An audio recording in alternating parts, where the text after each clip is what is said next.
بہت جلدی بول پڑنے کی بیماری اتنی عام ہو چکی ہے کہ اللہ کی پناہ. ایک انسان کسی شہر میں جا چکا ہے 200 بار 500 بار، اور اس کے ساتھ ایک آدمی ایسا گیا ہے جو پہلی بار گیا ہے، مگر وہ قدم قدم پر راستہ بتا رہا ہے. اس سے زیادہ نہیں تشریح کروں گا میں. اس کو بتا رہا ہے جو 500 بار جا چکا ہے، جس کا وہ وطن ثانی رہ چکا ہے، اور بتا وہ رہا ہے جو پہلی بار گیا ہے مگر عادت ہے جلدی بول پڑنے کی.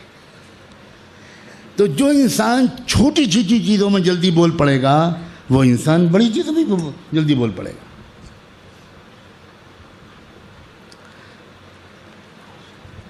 بچپن میں جب کوئی بات جلد بازی میں ہم بول پڑتے تھے تو ہماری والدہ اللہ جانے کون سا تربیتی سلیقہ لے کر آئی تھیں.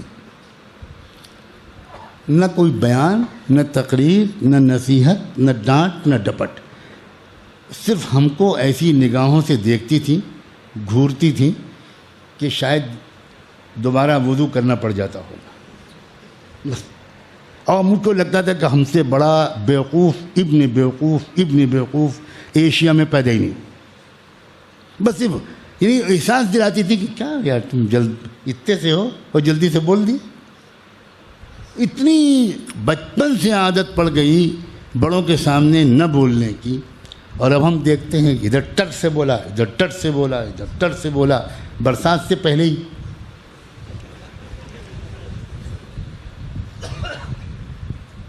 یہ کیا ہے یہ؟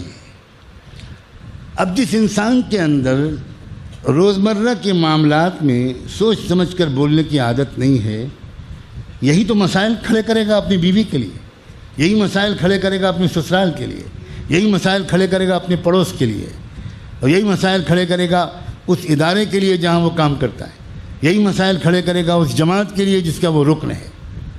کہیں نہ کہیں اس کا جو اتاولا پن ہے، جذباتیت ہے، یہ سخت انتشار پیدا کر دے گی. کیوں اللہ کے رسول نے یہ بات فرمائی ہے کہ زیادہ تر لوگ جو جہنم میں جائیں گے وہ اپنی زبان کی حرکتوں کی وجہ سے جائیں گے. کیوں فرمایا ہے؟ اب جس انسان کے اندر حلم کی صفت ہوگی وہ سب سے کم بولے گا. آج سب سے زیادہ بولنے پر قدرت کو سب سے بڑی کوالیفیکیشن مانا جاتا ہے.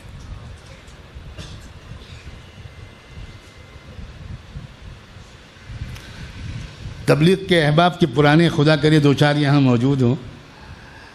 دنیا میں سب سے مشکل کام ان کے لیے چپ رہنا ہے. اب تو جب میں نے سولی پہ چڑھ ہی گیا ہوں تو پھر اب کیا خطرہ ہے. سب سے مشکل کام. بولتے بولتے بولتے ایسی عادت پڑ جاتی ہے کہ مجھے ڈر ہے کہ جب منکر نکیر آئیں گے تو جب پوچھیں گے من ربک تو وہ کہیں گے قریب قریب بیٹھیے، بیان سے 2.5 گھنٹے کا بیان سے. کیا ہے یہ؟ کیا ہے یار؟ حضرت مولانا الیاس فرمایا کرتے تھے کہ اللہ نے پورے بدن کا سائز بنایا، اس میں اتنی چھوٹی سی زبان بنائی. اور وہ کہتے تھے اس دعوت کی محنت میں زبان کا کام اتنا ہی ہے جتنا بدن میں زبان کا سائز ہے.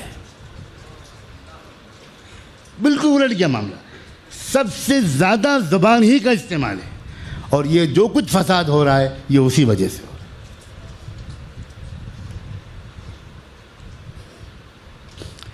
تبلیغ کا ساتھی کارگزاری سنائے بغیر واپس نہیں آ سکتا. اس کو خوب سمجھا کہ بھائی جو آپ اللہ والوں کے پاس جا رہے ہو بزرگوں کے پاس دعا کے لیے جانا، دعا کی درخواست کرنا، ادب سے بیٹھنا. وہ 5 منٹ ادب سے بیٹھے گا، اب پیٹ میں گڑگڑ گڑگڑ شروع، گڑگڑ گڑگڑ گڑگڑ گڑگڑ. اب بے چین ہے کہ یار یہ کیا ہے، یہ چپ بیٹھے رہو. وہ حضرت ذرا دعا فرمائیے گا. جی انشاءاللہ حضرت ماشاءاللہ جماعتیں خوب کام کر رہی ہیں، ماشاءاللہ ہماری جماعت وہاں گئی. لو ہماری جماعت وہاں گئی تھی، اب شروع ہو گیا، اب شروع ہو گیا، اب بیان سنیں گے وہ حضرت. جی جی جی جی جی ماشاءاللہ ماشاءاللہ. جی اللہ قبول فرمائے. اب اللہ قبول فرمائے انہوں نے اس لیے کہا تھا کہ بھائی بس کرو بھائی. وہ کہا تھا تو امریکہ کی جماعت کی کارگزاری آئی تھی ابھی اورنگ آباد کے اجتماع میں, وہ ابھی فلاں وہ جاپان میں یہ ہوا فلاں. استغفر اللہ, کیا ہے بھائی؟